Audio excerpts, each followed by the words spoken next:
pessoal, bem-vindos de volta ao Soma de Ideias. Eu sou o Henrique Abel. Eu sou o André Scheid. E nós estamos de volta aqui. Antes de começar, não esqueçam de curtir o nosso canal, dar aquele joinha, que vocês nos ajudam bastante. E vamos para a pauta de hoje do nosso programa. Metallica, viste isso, Scheid? A questão dos shows agora, como é que ficou isso, na verdade? Conta aí um pouquinho para nós.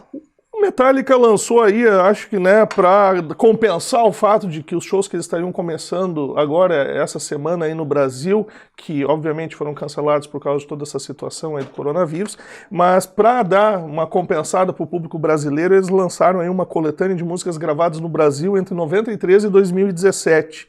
Então, não deixa de ser um presente. Não, e eu tenho uma história muito boa do Metallica, porque eu assisti o Metallica em 1999 no Jockey Club de Porto Alegre. Eu tava lá também. Um grande show, por sinal. Foi o primeiro grande show que eu assisti que me impressionou. Assim, na qualidade do som, a performance. E se eu não me engano, não, é verdade isso. Eu assisti naquele mesmo ano Kiss, no Jockey. Eu também tava lá. Psycho Circus, né? Da turnê do Psycho Circus, com a formação original. Com a formação original e com a abertura do Rammstein. A abertura do Rammstein. Isso eu me lembro bem. Tu lembra que o pessoal aqui estava muito reticente em relação ao Rammstein por causa que basicamente ninguém tinha ouvido falar deles. E a Zero Hora, dando uma daquelas contribuições tradicionais para a cultura musical, definiu eles como dance metal, ou como uma coisa assim. Era uma coisa assim, é verdade. E daí todo mundo ficou com o pé atrás, né? Pessoal, isso não pode ser bom, sabe? Fui. Sim, eu me lembro, mas eu gostei do show do Rammstein. E daí quando começou aquele todo mundo, cara, essa banda é muito legal.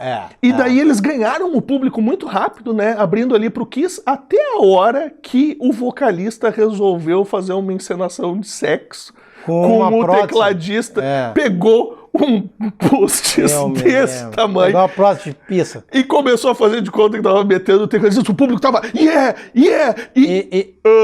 eu nunca gostei desses caras.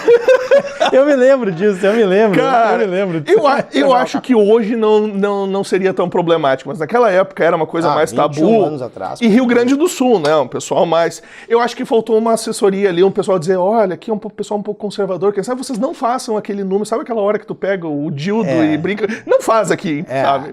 Eu acredito que sim. Mas eu vou te contar uma história muito legal dessa história de Metallica. Eu sou do interior, né? Sou de Novo Hamburgo. Né? As pessoas de Novo Hamburgo não gostam que dica de interior. É interior, sim. Então... Região metropolitana de Porto Alegre. Enfim, então na época, a gente tinha uma turma, né? Imagina naquela época, músico, roqueiro, tirado nos anos 90, né? Querendo ser músico, né? Então a gente tinha uma turma, assim, aquelas que eram movidas por aquelas fumaças de cigarrinho de artista, né? Aí a gente montou um ônibus para ir pro show, cara, né? Eu não posso falar que o nome da pessoa que organizou o show até falecido, infelizmente, é um assunto muito trágico, mas era uma figuraça, cara, uma figuraça. E ele montou esse ônibus, né? E ele não tinha muita ideia de logística, porque ele contratou uma empresa e a empresa nos deixava no Beira-Rio. E o show era no Jockey, então nós tínhamos que ir a pé até o Jockey. Para quem não sabe onde é que é isso, eu tô falando mais ou menos assim de uns 7, 8 quilômetros a pé, né? Que ainda tudo bem, ainda tudo uma festa, tudo mais, a gente desceu no Beira-Rio, foi até o show, né? E, bom, o show foi aquilo que foi, né? Demais. Foi aquele tipo de concerto que tu fica com tristeza que ele termina, né? E com mais tristeza quando tu tem que voltar até o estádio do Inter, que é o Beira-Rio. Depois do show. Enfim, a gente veio, né, aquela coisa assim, meio via crucis, né, aquele sofrimento todo, chegamos no Beira-Rio, mal sabíamos nós que a história ficaria muito pior. Porque quando a gente chegou no Beira-Rio, o motorista do ônibus estava bêbado, desmaiado. Cara, ele tava desmaiado, assim, e não ia ter jeito do cara acordar, a gente tentou mexer nele, não tinha como, cara, tinha um maço de Hollywood, cara, jogado assim no chão. Hollywood? No chão do ônibus, o cara dormindo assim, cara, era uma cena, terrível.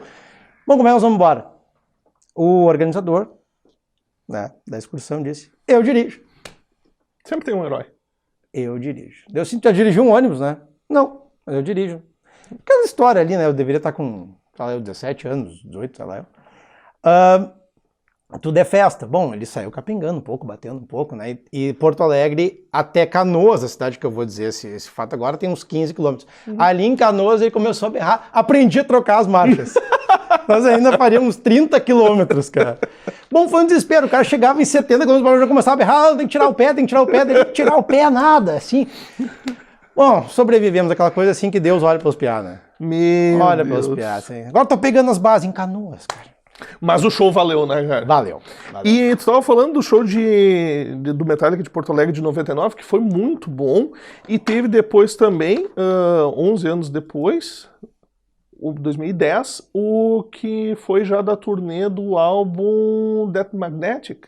Esse eu não vi. Tu não foi? Não foi. Cara, foi legal. A única coisa ruim que o show tava assim, perfeito, absolutamente perfeito. Em termos de setlist, a banda super afiada, mas a única coisa ruim realmente é o lugar que eles tocaram ali, que eles fizeram ali do lado do Pepsi On Stage, que aquilo, na verdade, é um arrabalde, é um aterro, é um lodaçal, um pântano. Ainda mais tinha chovido no dia anterior. Eu lembro de ter saído daquele show ali com barro acima do joelho, na calça, assim. Sim, mas é um lamaçal cheio de quero-quero. É um lamaçal. Pra não ficar tão ruim, que eles iam ter que botar assim, hoje, Metallica em Porto Alegre, tocando num pântano. Então, pra não botar assim, eles botaram, vai ser no Parque Condor. E as pessoas... What? Tipo, o que é o Parque Condor? Sendo que tem quero-quero ali, não é Condor. Nunca antes e nunca depois alguém teve a ousadia de chamar aquela porcaria de Parque Condor, Parque qualquer que seja, né? Mas enfim, pra fins do show do Metallica aquela vez, de 2010, foi o Parque Condor. Então, ok. Não, Condor saiu a gente depois do show. Não, com dor, com lama. Com lama. Mas o show foi bom, porque o de 99 foi espetacular. O show de 99 foi eu acho demais. Que foi... Olha, eu arrisco me dizer, cara, eu teria que olhar de novo, evidentemente, né? Hoje com outra visão. Mas eu arrisco dizer que o show do Metallica de 1999 foi a melhor qualidade de som que eu já vi. Fantástico. Fantástico. Você tinha ligado o CD na minha casa, na época tinha os 3 em 1. Era uma época que o Metallica estava muito bem em termos de vendas e sucesso comercial. Eles estavam naquela sequência do Load, Reload, do Garage Incorporated. Eles tinham caído com o público pop também, né? Tinha aumentado muito o pop público deles, né? Sim, eles tinham ampliado, assim, de 5 anos para trás, assim, enormemente o público. Só que nas fileiras do metal, entre as legiões dos metaleiros, tinha uma certa resistência. Não, porque o Metallica se vendeu, porque agora eles estão fazendo música, pô, não sei o quê. Então tinha umas músicas, por exemplo, eu lembro da rejeição do bafafá que deu, por exemplo, quando eles lançaram o clipe de The Memory Remains, do álbum Reload, que tinha a participação da Marianne Faithfull. Sim. Fazia um... Eu me lembro. E o pessoal achava que... mas o Metallica se vendeu. Imagina botar Marianne Faithfull pra ficar fazendo... na música, sei que... Aí eles tocaram The Memory Remains no show em Porto Alegre, e daí quando chegou na parte da vocalização da Marianne Faithfull, o James Hetfield chegou no microfone, agora vocês cantam, só faltou falar assim, seus filhos da puta. E daí 30 mil pessoas, não tem a vontade que eu tinha era subir no palco, não, todo mundo, agora vocês dizem pra ele que vocês não gostam da música. Mas tu lembra que tinha isso entre os metaleiros dos anos 90, cara? Eu lembro quando eu comecei a tocar, a primeira banda que eu toquei mais séria, assim, no final dos anos 90, uma das coisas que a gente botou no set, assim, que era a parte comercial, o pessoal entendendo, era tocar o Sweet Child O' Mine do Guns. Ah, né? Total. Os metaleiros começaram a cair em cima, nossa, vocês vão tocar Guns. Porque na época, né, todo mundo tinha o mesmo cabelo, as mesmas camisetas da Mega Force, que eu não sei se existe, né? Era tudo igual, então os caras assim, vocês vão tocar esse comercial? Cara, pô, a gente tava tocando Guns, né? E na época era esse conceito mesmo, se vendeu, né? Se vendeu. Tinha muito disso. Poucas bandas escaparam disso na época, AC/DC, Iron Maiden, aquelas bandas que eram assim, sempre universalmente consideradas acima do bem e do mal, mas bandas como Metallica, assim, foram apedrejadas. Mas agora tu falou uma coisa que eu me lembrei da maior injustiça, se eu não me engano, dos anos 90, né?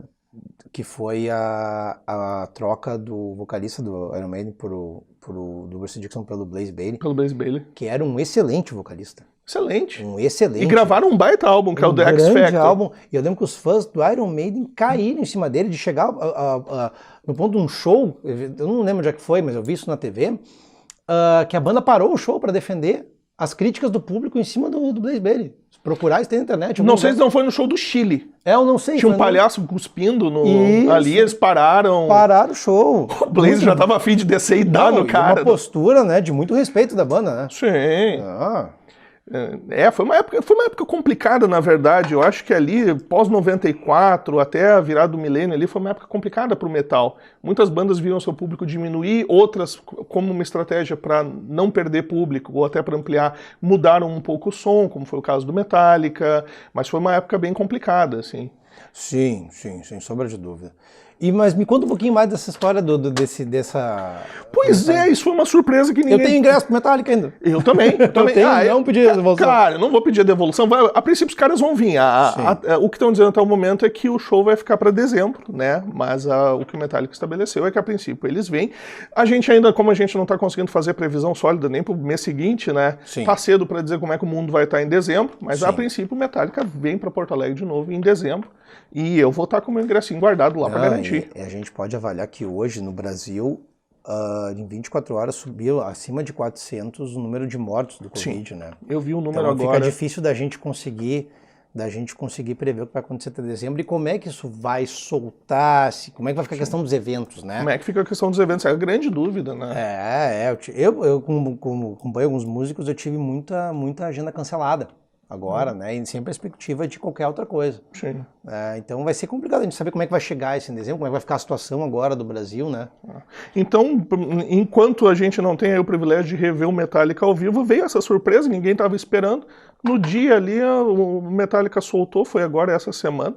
Um álbum tá no Spotify, tá em outros serviços aí nas redes, né, de streaming de música. É um álbum só de gravações ao vivo realizadas no Brasil entre 93 e 2017. Inclusive tem uma faixa do show de Porto Alegre de 99 e uma faixa gravada no show de Porto Alegre de 2010. Isso é um dado interessante também. Basicamente, o álbum inteiro é só gravações do eixo Rio-São Paulo. A única outra capital que aparece com gravações nesse álbum é Porto Alegre também. Pô, sabe qual é a faixa? Eu acho que é... Puxa vida, agora de cabeça... Será que é Bleeding Me, gravado em Porto Alegre em 99? E tem uma outra, eu não vou lembrar qual é a outra, de 2010. Mas são duas faixas em Porto Alegre e o resto no eixo Rio-São Paulo. Eu achei legal, assim, pro fã gaúcho, porque foi uma bela deferência. Tu sabe que no show de Porto Alegre, assim, eu tenho bem claro pra mim dois momentos do show, né, assim, que ficaram marcantes, que é uma delícia lembrar disso. É quando eles tocaram Intercedem, lógico, né, porque Lógico. aquilo fez um terremoto, Uhum. né, um terremoto no Jockey e o One, porque o One é uma música que eu ouvi muito, Sim. né, então isso me marcou bastante, assim, eu te perguntei qual era a faixa, porque pra mim foi o ponto alto do show. Isso não foi um show de 3 horas, né? Pra quem tiver interesse de recapitular o show de 2010, eu me lembro que o review que saiu no site Whiplash, que é um site bastante conhecido aí, já tem uns mais de 20 anos de estrada, o review que saiu do show de Porto Alegre do Metallica de 2010 no Whiplash é da minha autoria. Eu que escrevi na época. A gente vai colar o link aqui, depois tu curtir o canal, dá o joinha, tu vai ter... Nós vamos liberar só pra quem dá o joinha. Acesso da coluna da Bel. Vamos cavar esse texto que ele deve estar lá ainda. Depois do joinha. Depois do joinha. Voltando pro segundo bloco, com a caneta do presidente! Entendeu? Na verdade, as pessoas pensam que eu tô nervoso, mas eu não tô aqui. Eu sou um ex-fumante, já faz 8 anos que eu parei de fumar. Se você fuma, você tem que parar de fumar, principalmente na época do coronavírus. E eu tenho que ficar mexendo na caneta. Então, Abel, agora nós vamos falar de um álbum que tu gosta bastante. Manda aí pra nós.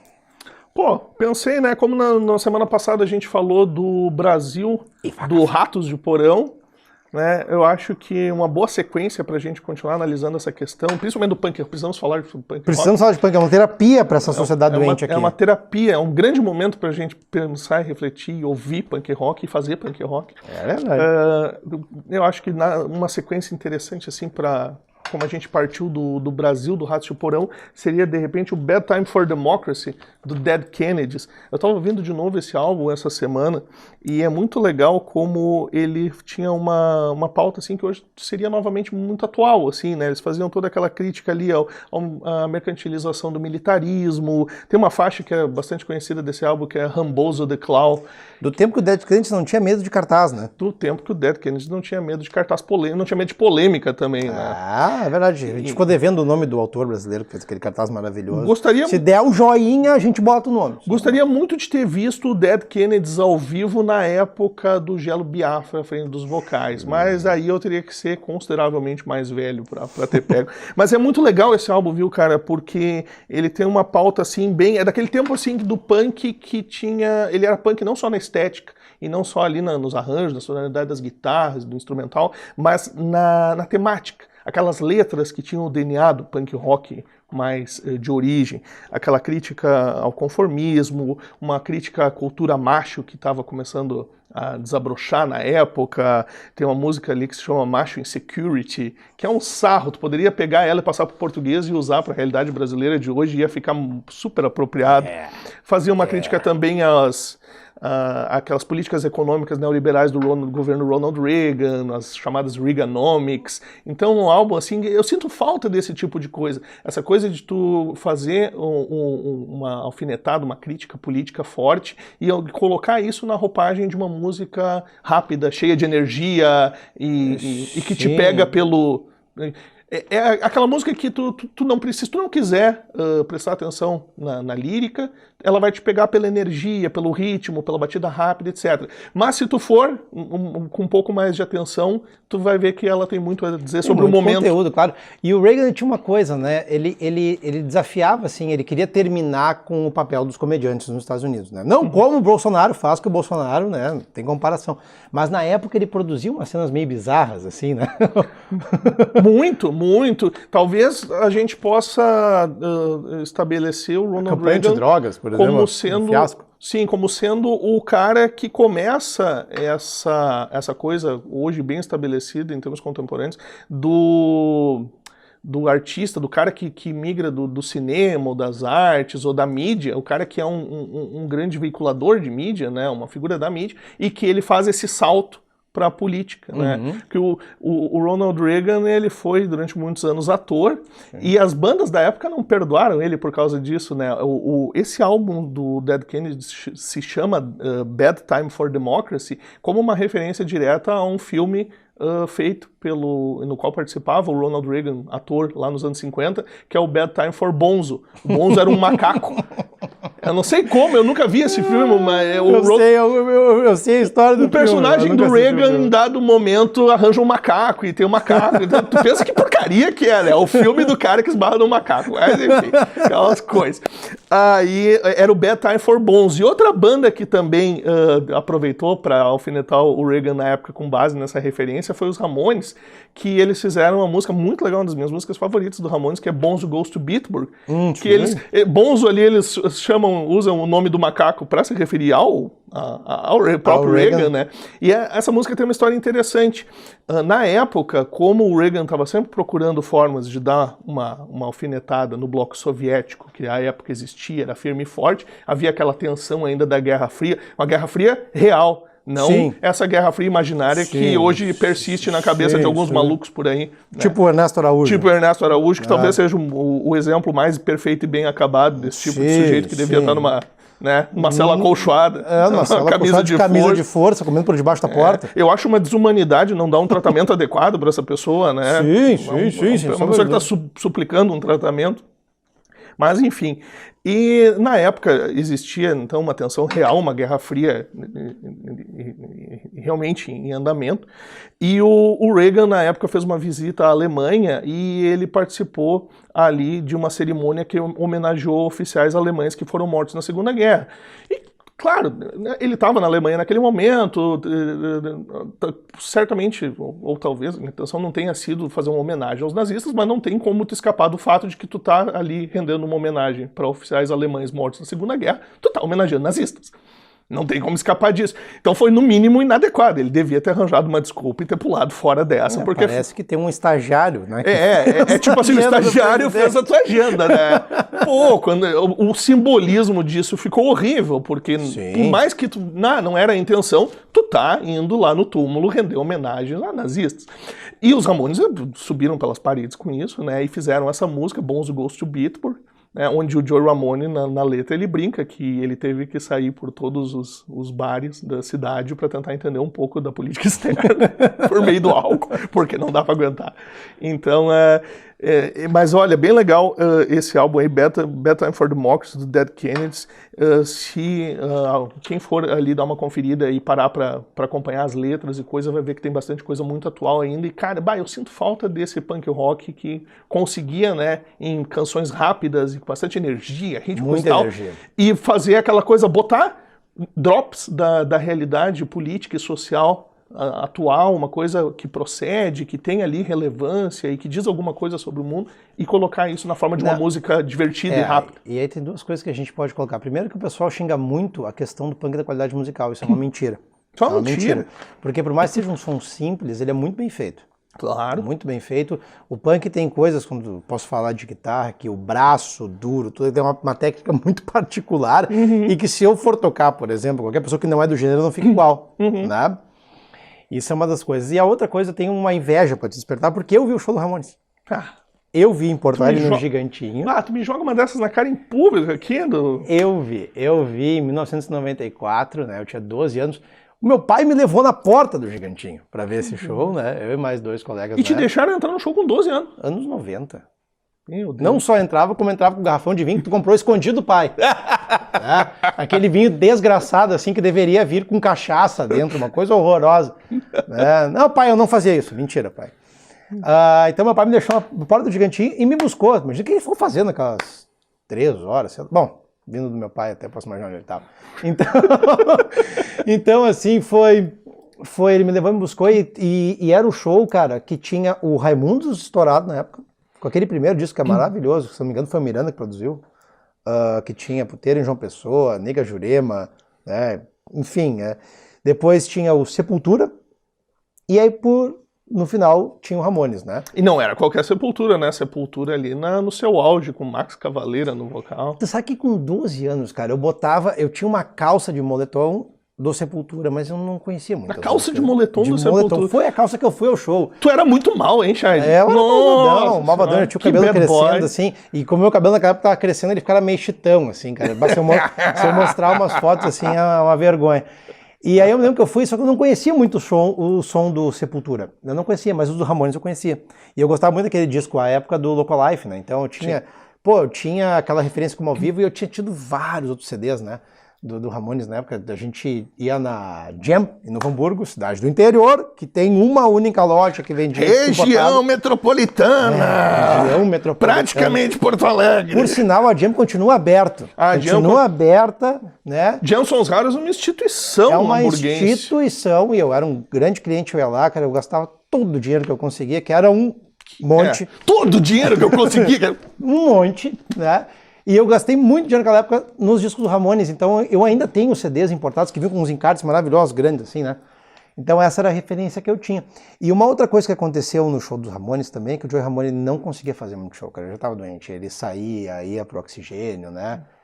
Então, aquilo assim, eu lembro que não me incomodou pelo show, mas eu fiquei muito tocado pela condição física dele, né? Isso é um lance interessante do Ramones, porque se tu ouve, se tu vai escutar os álbuns ao vivo da banda, tu vai perceber que o ápice técnico da banda, onde eles estavam assim por cima em termos de domínio da técnica, energia e coisa e tal, é lá no final dos anos 70, no It's Alive. Sim. Tecnicamente é o melhor álbum ao vivo da banda.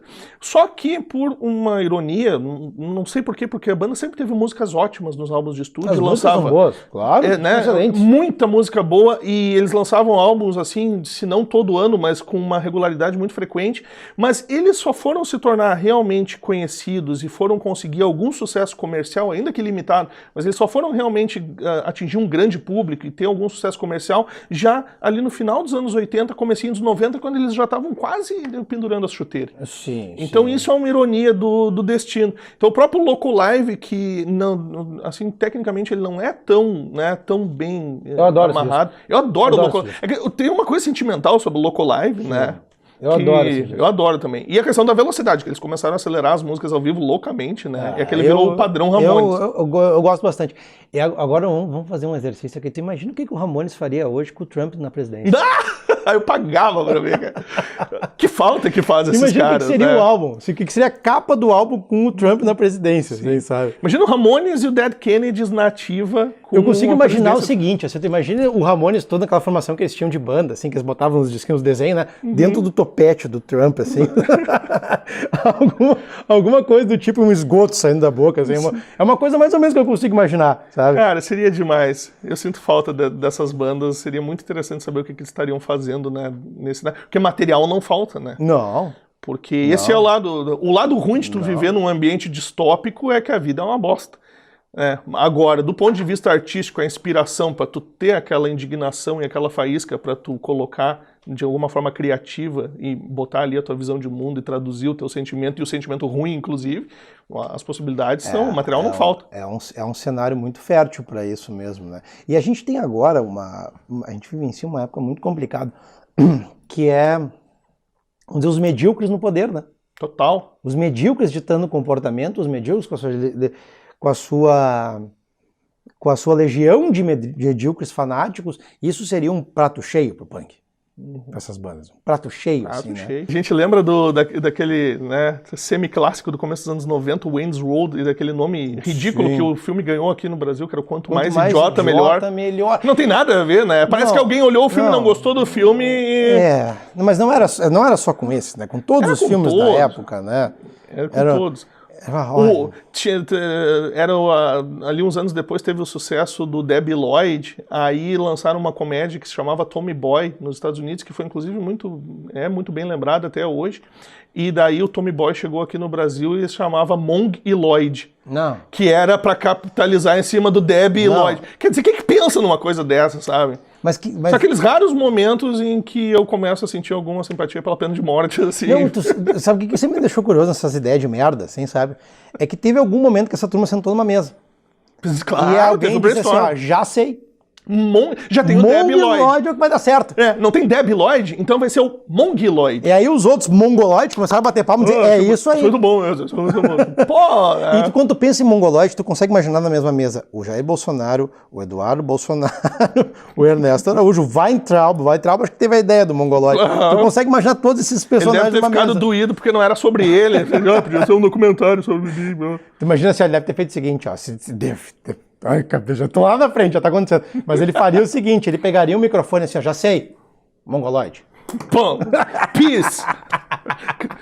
Mas, cara... Bota o meu óculos. A hora que tu falou sobre, esse preconceito, entre aspas, que existe do punk rock como sendo uma música... não é uma música desenvolvida, não sei o quê. Sendo barulho. Isso é uma baita besteira. Baita besteira. E não sei se tu viu uma notícia que saiu essa semana, eu tava querendo mesmo comentar contigo. Tu viu que o Mike Portnoy, que é um cara que do ponto de vista técnico musical tá acima de qualquer suspeita, ex-baterista do Dream Theater, um dos maiores bateristas do mundo em atividade. Claro. O cara tá aproveitando o período agora de isolamento social da pandemia para fazer um projeto cover de Ramones. No baixo.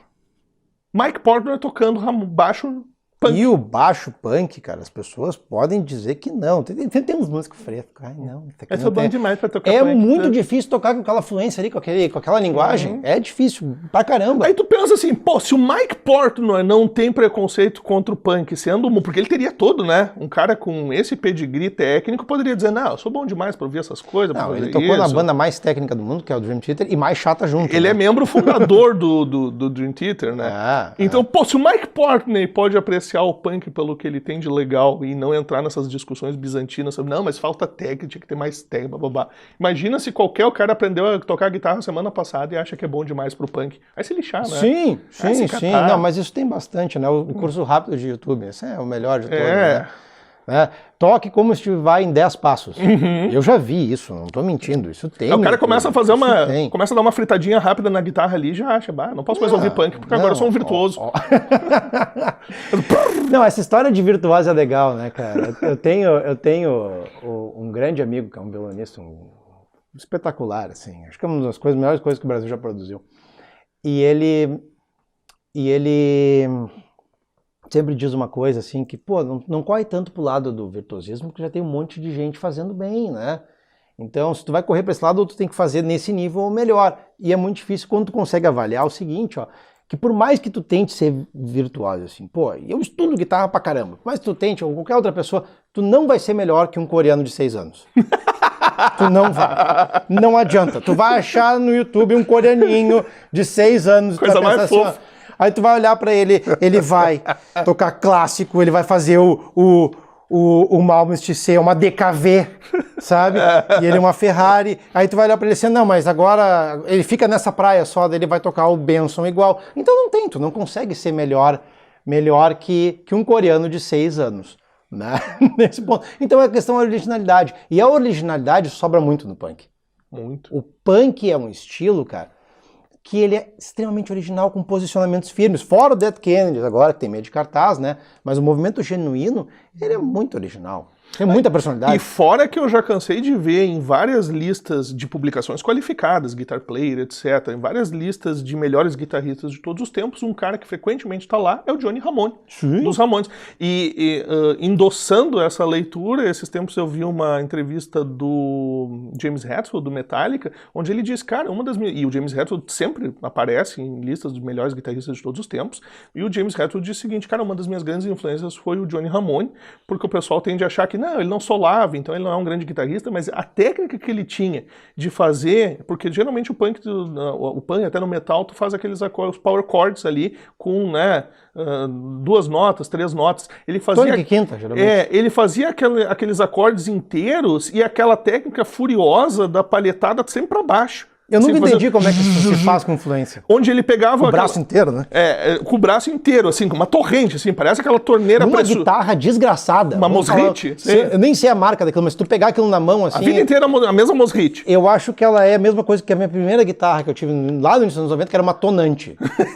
Cara, eu tinha uma tonante que ela não afinava, como não sabia tocar, não tinha a menor diferença se ela afinava ou não. É até mais prático, não precisa afinar.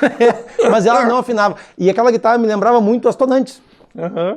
A mesma Mosrite do começo ao fim da vida, o amplificador, um Marshall, né, de guerra, não precisa mais, mas é aquilo, então aquela técnica de fazer a palhetada sempre para baixo e aquele som que ele era super preenchido, porque o Ramones sempre foi uma banda de um guitarrista só. Sim. E tem aquele som que ao vivo era preenchia tudo, assim, vazava, sobrava um som, mas com muita consistência. E daí tu pensa, não, mas isso é muito básico de fazer, e tu vai tentar imitar, tu vai fazer com power chords, tu vai fazer ali, tocar 2, 3 cordas e vai ficar um som bem mais contido, então tu não consegue reproduzir. Nós vamos agora para o quadro Bizarrices da Semana. Quais são as bizarrices da semana, Chay? Eu acho que a gente pode começar com a volta do...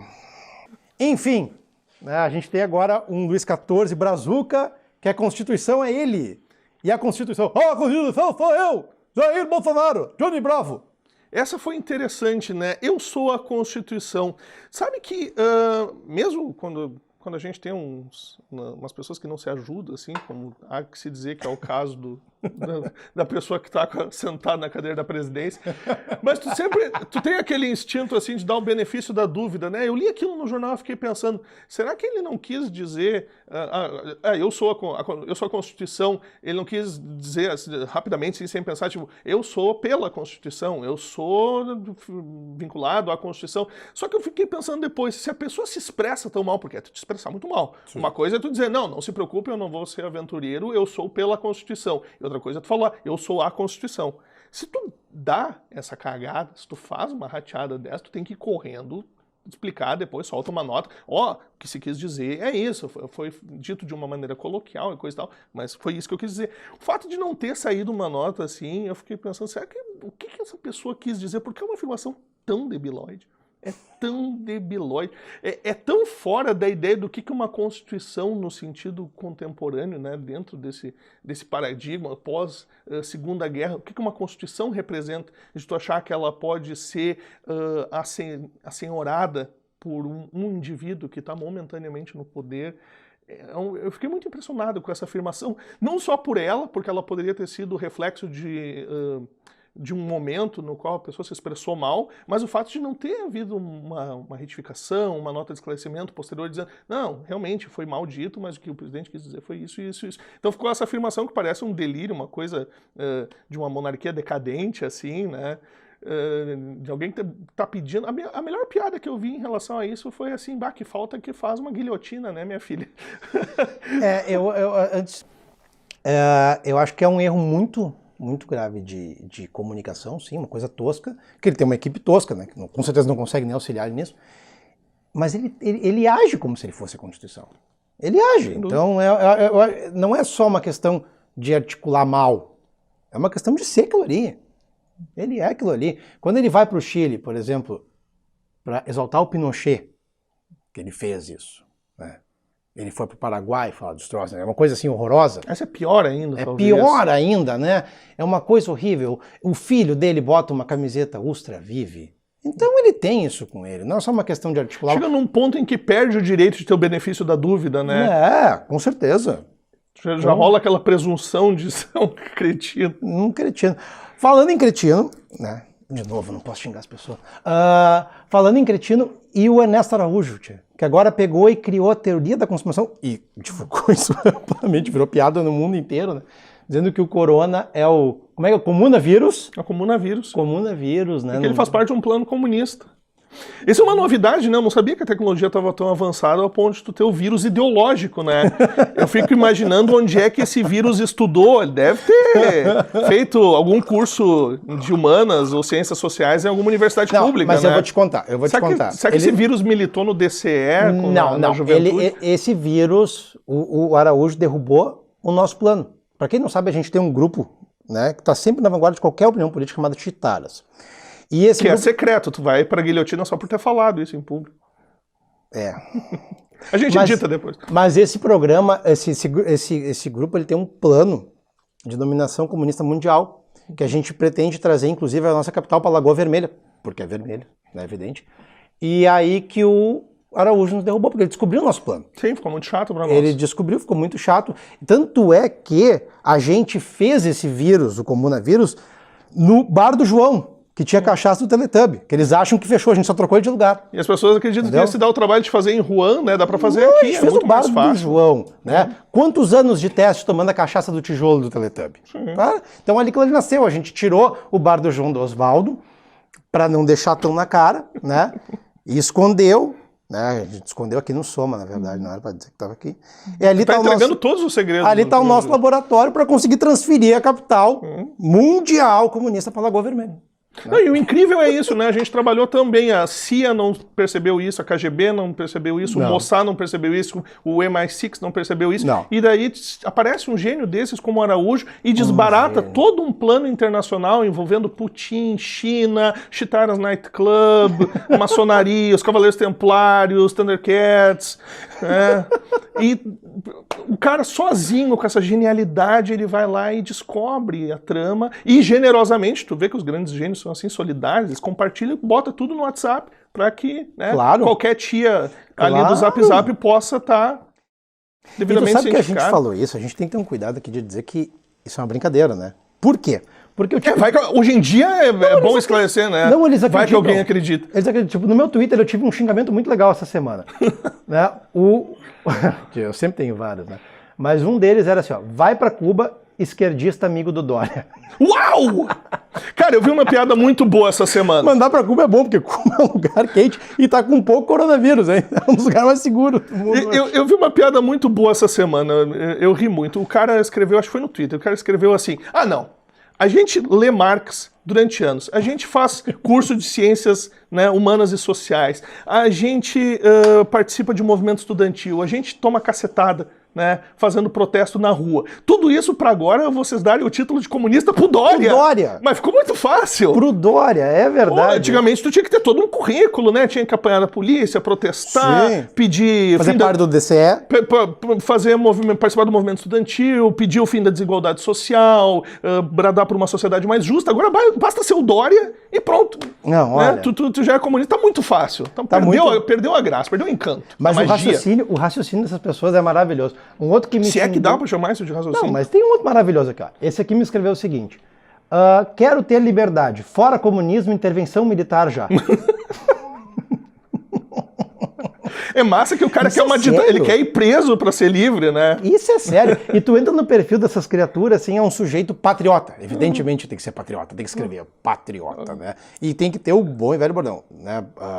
Brasil acima de tudo, Deus acima de todos. Ou qualquer coisa assim. Muito parecido, por exemplo, com a Alemanha nazista, né? Deutschland über alles, né?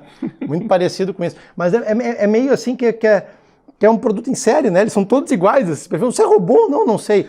Você é um robô retardado. Tanto é que quando começam a aparecer os robôs ali no meio, tu tem uma dificuldade de identificar porque é um comportamento tão zumbificado que se tu bota o robô, ele fica igualzinho. É difícil dizer. Sim.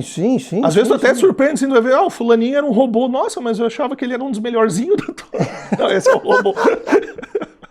Mas tem muita fase absurda nesse momento, né? Muita gente defendendo o indefensável, né? É impressionante. Não, e tu vê um dos principais referenciais teóricos aí do pensamento de esquerda contemporâneo, que é o Slavoj Žižek, que é um filósofo respeitadíssimo no meio acadêmico do mundo inteiro, e que também ele une essas duas coisas. Ele é um cara que ele tem um enorme currículo acadêmico, uma grande respeitabilidade acadêmica, e ele também é um cara pop, por assim dizer. Ele tem muita visibilidade na mídia internacional, que é uma coisa difícil, né? Normalmente é um ou outro. Geralmente o pessoal que está que tem assim mais visibilidade, que ocupa os locais privilegiados de fala, é um pessoal que fica devendo muito em conteúdo, né? E o pessoal, aquelas boas mentes com substância da academia e coisa e tal, normalmente falam para um público muito reduzido. Geralmente falam ali para os seus pares, em revistas científicas que quase ninguém lê, quando muito tem a esperança de ser lido pelos seus colegas, né, acadêmicos.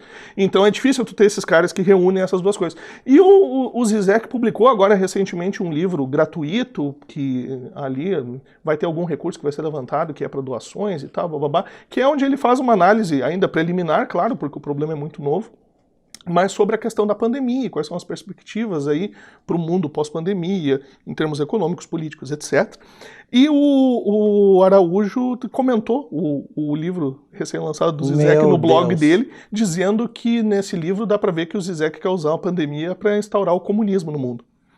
E normalmente, né, em condições normais de temperatura e pressão, o Žižek não ia ter tempo nem interesse de responder um delirante desse, porque ele ia ter mais o que fazer. Como também o Žižek já é passado dos 60 aí, já deve estar em isolamento em casa, também coisa e tal, deve estar com um pouco mais de tempo livre, se cuidando, ele achou um tempo, surpreendentemente, para responder o comentário do Araújo, e ele disse, não, o ministro obviamente não entendeu.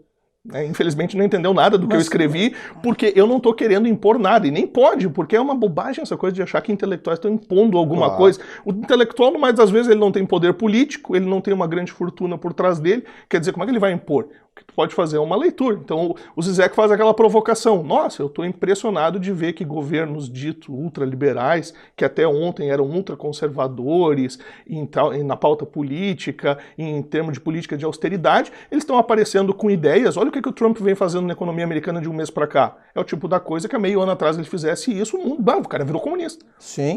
Então coisas que até ontem eram coisas associadas, pensamento de extrema esquerda, agora entraram na pauta dos ditos liberais em economia, por causa que é aquela coisa, tu pode ser liberal em economia até um certo ponto onde a água está batendo, né? Quando a água começa a bater ali já acima do pescoço, né, chegando no nariz, não tem como, isso não se sustenta.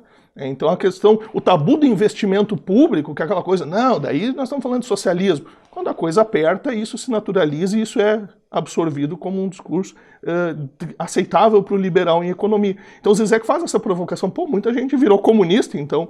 Claro, mas eu não acho um problema, assim, um intelectual nortear um governo. Eu acho um problema quando tu não tem um intelectual que acha que é intelectual com Napoleão de Hospício, como Olavo de Carvalho, e ele sim norteia o governo. É muito pior, né? Isso é muito pior, né? Mas eu acredito que o autor respondeu o Araújo, não pelo Araújo, porque o Araújo é um insano, ele respondeu pelo cargo que ele ocupa. Porque, ele sendo um insano ou não, ele é o chanceler do Brasil. Lógico. E isso é um cargo sério. Sim, né? Evidente. Então merece uma resposta a isso. O Araújo não merece, mas o cargo sim. Né? Até para daqui a pouco escandalizar, para as pessoas verem o que é o pensamento de quem está ocupando o cargo. Né? Que, por sinal, segue o Olavo de Carvalho. Né?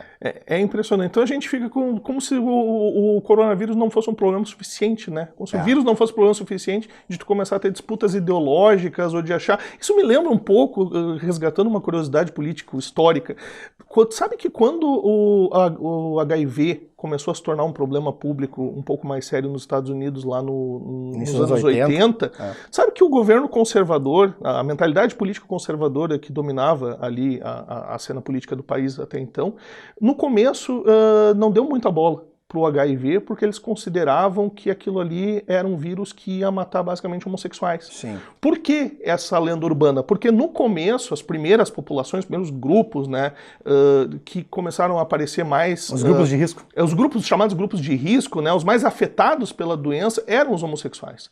Então parecia assim, não, na cabeça de quem tem um pensamento completamente distorcido desse, não, isso aqui é uma praga que Deus mandou para matar os, né, aqueles que vivem uma vida imoral, os homossexuais, as pessoas que fogem da liturgia. Então aquilo quase foi visto como se fosse uma espécie de bênção, entre aspas. Né?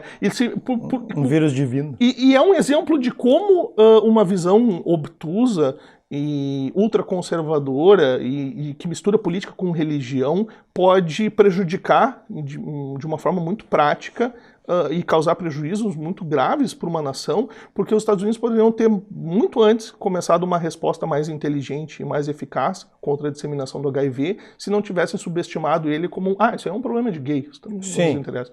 Sim. Então hoje a gente pensa, não, mas isso foi nos anos 80, isso já faz quase 40 anos, então nós melhoramos desde lá e agora a gente está vendo gente achando que o coronavírus é um vírus comunista, que ele veio para mudar regimes ou para fazer isso ou aquilo com o capitalismo, ou que ele vai matar tais e tais pessoas e não vai matar as outras, e o presidente da República colabora com isso quando ele vem com essas bobagens, não, porque histórico de atleta, não sei o quê, passando adiante esse mito, né, de que não, se tu é machão, né, e daí a gente volta àquela crítica do Dead Kennedys, né, macho insecurity, Sim. Aquela coisa, não, eu sou machão, esse vírus vai matar só os boiolinhas, eu sou machão, eu fiz esporte, eu tenho uma saúde de ferro, é mais ou menos que nem aquela pessoa que fumou a vida inteira, não, pra mim o cigarro não dá câncer, isso é só pros fracotes.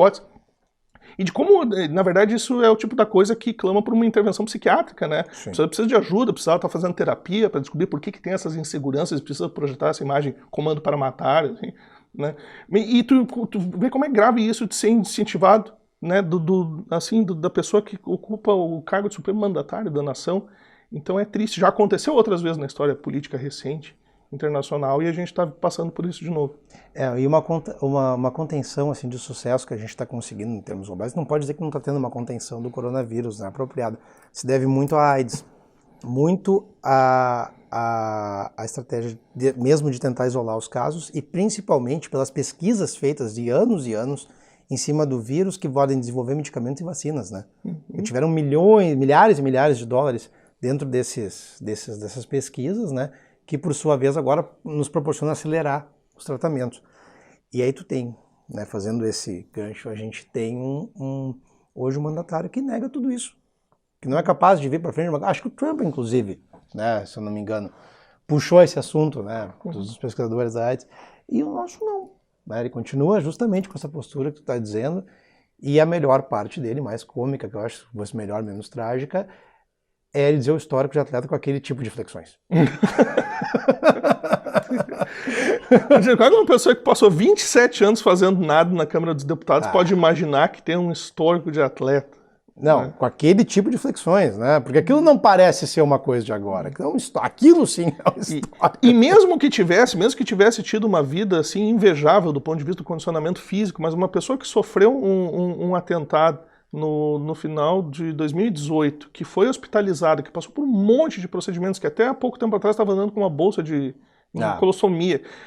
Como é que tu pode achar que eu tô fora de risco, qualquer coisa dessa, porque eu sou um exemplo de saúde que não é só pela pessoa, né, por ele acreditar nisso, supondo que acredite, ou talvez esteja dizendo isso para fomentar uma determinada narrativa, mas o simbólico disso, né, quantas milhares de pessoas tu influencia falando uma cretinice dessas pelo fato de que está partindo da pessoa que está ocupando a presidência da República. Isso é porqueria. Porqueria naquele discurso ele veste um personagem mítico mesmo, né? Isso não me acontece nada. Eu estou dizendo aqui, é um resfriadinho, machão, mas é o sobre-humano, né? É isso que ele quer vender dele. Quando tem essas ilustrações, nós temos que fazer uma coisa, Arthur, aqui, que é pegar o nome desses artistas que fazem essas ilustrações. Exemplo do cartaz do Dead Kennedys. Que eles fazem ele assim naquele pedestal, né? Bem assim. Eles falam tão mal do comunismo, mas aquilo lembra muito o Stalin, né? As artes é um culto à personalidade completo. Completo, né? Então ele se coloca aí, ele se coloca como um sobre-humano, como um líder geral da nação. O discurso é muito montado para vender Essa ideia para esse bando de fanático, né, que a gente não pode falar mal. E depois, né, mesmo com todo esse esforço, na verdade o que tu acaba criando não é nada além de uma besta mitológica. Uma besta mitológica. No fim é isso. Então, gente, a gente está chegando no final, temos alguns minutinhos. Eu queria perguntar para Bel qual foi a impressão dele, porque ele assistiu, eu não, né? Assisti poucas coisas, a respeito do evento da Lady Gaga, que para mim foi uma espécie de Live Aid feito na internet, né? Que ele possa comentar isso porque é um assunto quente que saiu agora. Então, Bel, por favor. Live Aid doméstico. Doméstico. Live Aid home office. Cara, eu não assisti todas as apresentações, assisti algumas, eu achei que a ideia foi muito legal. Óbvio, se a gente for comparar com eventos anteriores, assim, com finalidades de arrecadar recursos para doações e coisas, aqui não teve um preparo, não teve grandes ensaios, não teve palco, não teve produção, é outro contexto, né? Então é uma coisa, eu tava vendo as imagens dos Rolling Stones ali, eles estavam fazendo uma jam, o Charlie Watts não tava tocando uma bateria, ele pegou umas latas de souvenir que ele tinha em casa. Legal aquilo. Eu até fiquei me perguntando assim, tá, mas o Charlie Watts não tem uma bateria em casa, as coisas assim que tu não espera, sabe? É possível, O cara é tão bom que não precisa ter a bateria em casa já. Mas, sei lá, ele pegou umas caixas que ele tinha ali, ou qualquer coisa, ou a mesinha da sala e batucou ali mesmo. Então, eu achei legal porque volta naquilo, né? Precisamos falar sobre punk. Nós gostamos muito do punk rock aqui, e o punk rock era muito sobre essa coisa do do it yourself, né? Então, tipo, tu tá ralado, tu tá ferrado, tu não pode sair de casa, tem um vírus matando as pessoas, tu não consegue fazer uma coisa mais organizada. Eles são um grupo de risco, né? Eles são um grupo de risco. Não tem história de atleta. Principalmente os nossos heróis são tudo grupo de risco, porque esses grandes caras da música estão tudo velho. Não tem histórico de atleta, infelizmente, porque não fizeram flexão com o pescoço em algum momento da vida para aparecer. Então, o que se faz, né? Tu contorna através de uma forma original, né? Faz aí uma reunião telepresencial e dá um jeito de colocar os artistas na ativa de novo, mesmo estando em casa. E acho que foi uma coisa com um grande grau de improviso, mas que ficou interessante justamente por isso. E o resultado, em termos práticos, ali financeiros de dinheiro arrecadado, foi muito expressivo. Foi muito expressivo? Eu achei muito, ignorância, não sei foi bastante. E acho que, mais uma vez, a Lady Gaga consegue isso também, né? Ela consegue se manter relevante por fazer alguma coisa, se engajar numa causa, e ao mesmo tempo ela, obviamente, faz isso, ela também coloca o nome dela, mantém visibilidade. Dela. Ela é muito inteligente em termos de gestão da própria imagem, né? Eu gosto bastante dela. Que é uma coisa, se tu pegar um cara que para mim, nos anos 80, era um ídolo, Michael Jackson, então, o Michael Jackson é uma figura que ele tinha um tamanho nos anos 80 que a gente não consegue nem fazer um paralelo.